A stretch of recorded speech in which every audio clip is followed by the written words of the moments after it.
Good evening friends. তো তোমরা দেখছো WP motivation YouTube channel. WP motivation YouTube চ্যানেলের পক্ষ থেকে প্রত্যেককে স্বাগত জানাই বন্ধুরা। তো আমি অরিজিৎ দা। তো আশা করি তোমরা প্রত্যেকে খুব ভালো আছো এবং খুব সুস্থ আছো। তো আজকে তোমাদের কী বিষয়ে ভিডিও করতে চলেছি, তোমরা টাইটেল এবং থাম্বনেল দেখে অবগত হয়ে গেছো তোমাদের কী বিষয়ে কিন্তু আজকে ভিডিও করতে চলেছি। তো আজকের ভিডিওটা তোমাদের জন্য খুবই খুবই গুরুত্বপূর্ণ কিন্তু একটা ভিডিও হতে চলেছে। তো আজকের ভিডিওটা তোমাদের যত গ্রুপ রয়েছে গ্রুপে কিন্তু বেশি বেশি করে কিন্তু শেয়ার করবে এবং যদি সত্যি খুব হেল্পফুল মনে হয় একটা করে লাইক করে দেওয়ার অনুরোধ রইল। তো ভিডিও শুরু করার আগে প্রত্যেক ডাব্লিউপি যারা সিলেক্টেড কনস্টেবল রয়েছে, অর্থাৎ আগামীকাল আজকে রাত্রি পোহালেই কালকে কিন্তু তোমাদের জন্য যে আরও একটি স্টেপ, অর্থাৎ সেই যে ইন্টারভিউর প্রক্রিয়া কিন্তু শুরু হতে চলেছে। তো আমার চ্যানেলের পক্ষ থেকে সমস্ত ডব্লিউপি যারা ক্যান্ডিডেট রয়েছেন প্রত্যেককেই অনেক অনেক শুভেচ্ছা, প্রত্যেককে বেস্ট অফ লাক, প্রত্যেকেই ভালোভাবে কিন্তু ইন্টারভিউটা দেবেন এই কামনাই কিন্তু আপনাদের কাছে আমি করব। ইন্টারভিউ যাওয়ার আগে নিজেকে সংযত কিন্তু রাখতে হবে, ঠিক আছে? মাইন্ড একদম ফ্রেশ রাখতে হবে। বেসিক জিনিসগুলো যেগুলো সব থেকে, যেহেতু ফিমেলদের রয়েছে, ফিমেলদের ক্যান্ডিডেট যেহেতু ভ্যাকান্সির থেকে খুব বেশি নেই, তো আপনাদের জন্য খুবই খুবই সুযোগ কিন্তু রয়েছে। আপনাদের জাস্ট কী করতে হবে, হাইজিন এবং গ্রুমিং যেটা রয়েছে সেটা কিন্তু আপনাদেরকে সঠিকভাবে মেনটেন করতে হবে, ঠিক আছে? অর্থাৎ ড্রেস আপগুলোকে একদম ঠিকঠাকভাবে আপনারা রাখবেন। ফাইলগুলোকে একদম সঠিকভাবে একটা কভারের মধ্যে করে কিন্তু রাখবেন। এবং এন্ট্রি হওয়ার সময়, যখন যেটা সময়, গুড মর্নিং হলে গুড মর্নিং, গুড আফটারনুন হলে গুড আফটারনুন বলেই কিন্তু উইথ স্মাইল আপনারা কিন্তু কথা বলবেন, কারণ এটাতেও কিন্তু অনেকটা ক্যারি করে, ঠিক আছে? মেল কনস্টেবলদের জন্য সেম টিপস তোমাদের জন্যও কিন্তু আমি একইভাবে দিচ্ছি, মানে দুটোরই বলে দিলাম, ঠিক আছে? হাইজিন কুপিং ব্যাপারটা যেটা বললাম প্রত্যেকের জন্যই কিন্তু, ঠিক আছে? মানে বুঝে যাবে, তোমাদের এটাই বলতে চাইলাম আমি অ্যাকচুয়ালি, ঠিক আছে? এবার আসি মেন কথায়। তো আজকে একটি টিম ডেপুটেশনে সত্যিই গেছিলো, অনেকে এটা নিয়ে প্রশ্ন করছে। তো ডেপুটেশন গত উইকেই কিন্তু তারা মানে মেল করে এটা করা হয়েছে পিআরবি থেকেই, মানে তাদেরকে আজকেই ডেট দেওয়া হয়েছিল। তো রিসিভ কপি নিয়ে অনেকে হয়তো মানে সন্দেহ থাকতে পারে, তাদেরকে বলে রাখি, ঠিক আছে? যারা বিশ্বাস করলে করবে, যাদের বিশ্বাস করার ইচ্ছে নেই তাদের বিশ্বাস না করাই বেটার।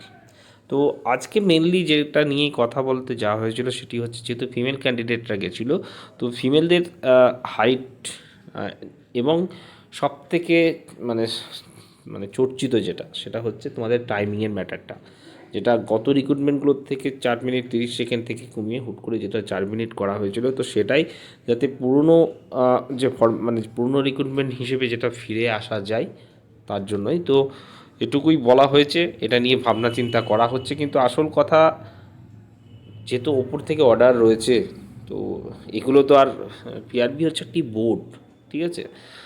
নিয়োগের সমস্ত যে ফরম্যাট, ঠিক আছে, অ্যাপয়েন্টমেন্ট যেটা থাকে সমস্ত কিছুই কিন্তু ওপর থেকেই ফিক্সড করা থাকে, মানে ওপর থেকে মানে সেটাই কিন্তু ফিক্সড হয়েই আসে।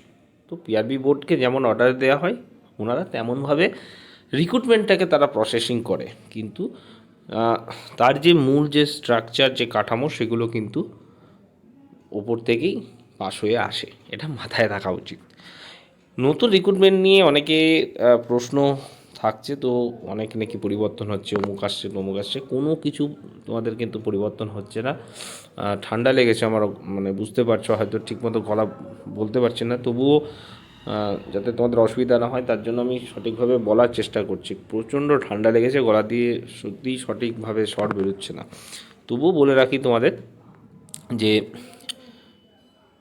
নতুন রিক্রুটমেন্টগুলোতেও তেমন কোনো পরিবর্তন তোমাদের আসবে না। যেমনটা 2024 যে রিক্রুটমেন্টটা তোমরা করেছিলে তেমনই হাইট, অর্থাৎ ফিমেলদের কোনো রকম হাইটের এখনও পর্যন্ত চেঞ্জেসের কোনো আপডেট নেই, ঠিক আছে? এজও তোমাদের কোনো রকম চেঞ্জেস নেই।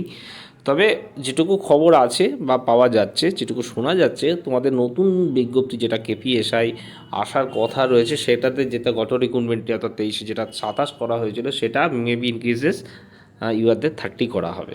এটা তোমরা ধরে রেখো, ঠিক আছে। আপাতত এইটুকুই রয়েছে। আর নতুন বিজ্ঞপ্তি নিয়ে যারা প্রশ্ন করছে, এখন ভ্যাকান্সি নিয়ে কোনো আপডেট নেই। পিআরবিতেও তেমন বলা হয়েছে বাজেটের পরেই, যেটা আমি ভিডিওতে বলেছিলাম তেমনটা একটা সম্ভাবনা দেখা যাচ্ছে, সেটা হচ্ছে বাজেট পেশের পরেই তোমরা কিন্তু বুঝতে পারবে, ঠিক আছে।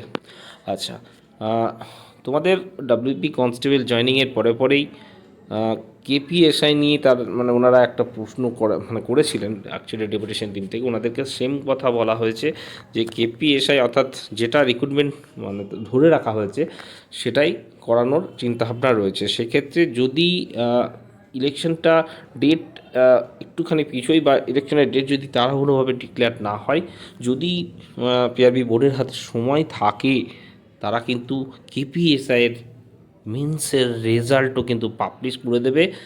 কিন্তু একটি কন্ডিশন রয়েছে, যদি খাতা তারা নির্ধারিত সময়ের মধ্যে কমপ্লিট করতে পারে।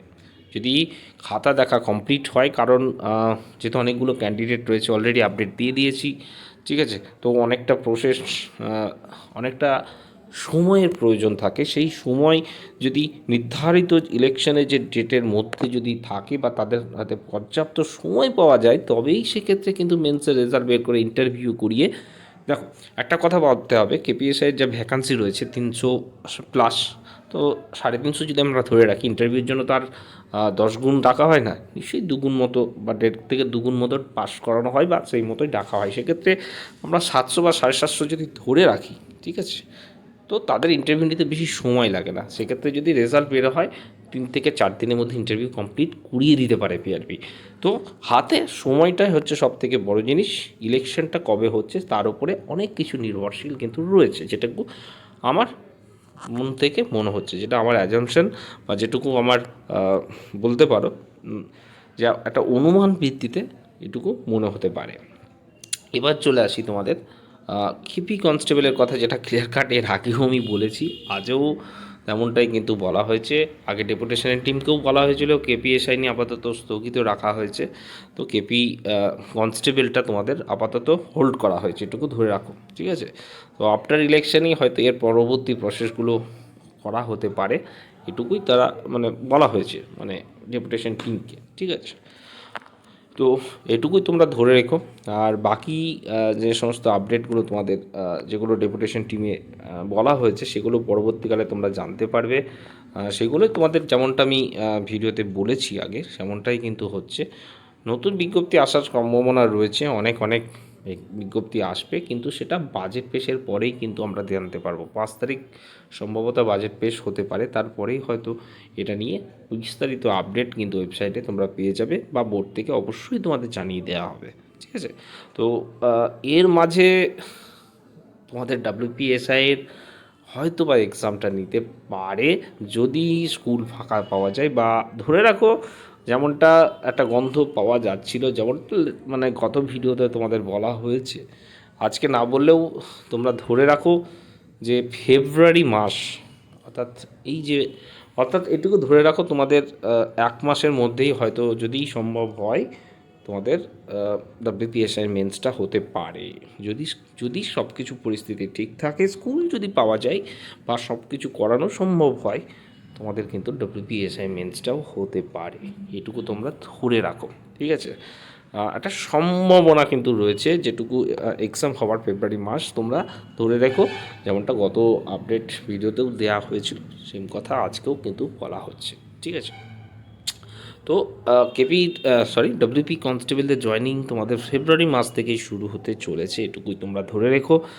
আর যেমনটা বললাম, তারপরেই হয়তো তোমাদের কেপিএসআইয়েরও প্রক্রিয়া হয়তো শুরু হবে। নতুন বিজ্ঞপ্তিও আসবে, টেনশন করার মতো কিছু নেই, ঠিক আছে। প্রচুর বিজ্ঞপ্তি আসবে, ঠিক আছে।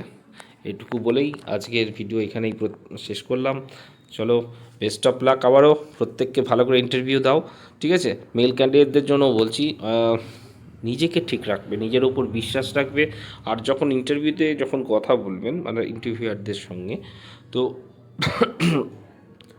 এটুকু তোমাদের বলতে পারি যে কথা সবসময় তোমরা আই কন্ট্যাক্টভাবে কিন্তু বলবে, ঠিক আছে। ওনাদের সঙ্গে এই যে আই কন্ট্যাক্টটাও এবং স্মাইল, এই দুটো জিনিস, অর্থাৎ নিজের প্রেজেন্টেশনটার ওপরেও কিন্তু ইন্টারভিউর অনেক কিছু নির্ভরশীল হয়। অনেক সময় অনেক রকম প্রশ্ন করা হতে পারে, ক্রস কোশ্চিন কিছু করা হতে পারে, যে জিনিসটা তুমি জানো না, যে জিনিসটা তোমার মধ্যে নেই, এই এই এই মনে পড়ছে না স্যার, এই এরকম না করে ডিরেক্টভাবে বলে দিতে হবে যে পাস স্যার, ঠিক আছে, বা এই মুহূর্তে আমার মনে পড়ছে না স্যার, ঠিক আছে।